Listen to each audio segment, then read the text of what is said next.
Leylemni şokrigalı dostlar, ürüyana jırыбыз bilen dostlar. Leyla Galiyeva. Sizin isimden bu şeşikten atıp duram. Hoppa!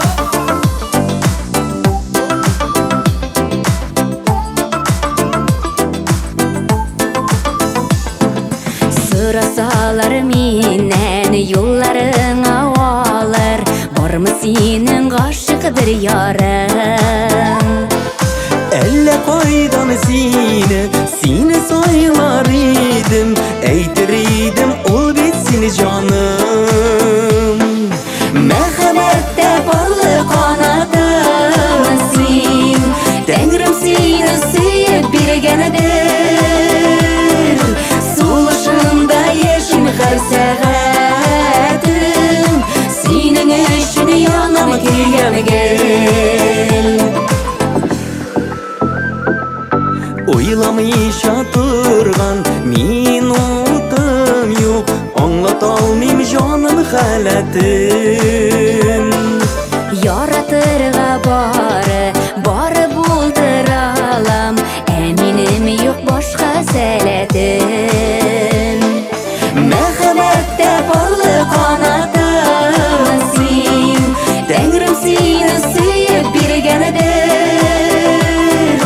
Suluşunda yeşim her seğetim,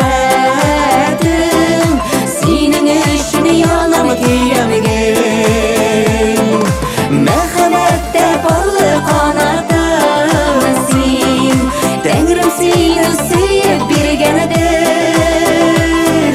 Suluşunda yeşim her seğetim, senin için yanım kiyem gel.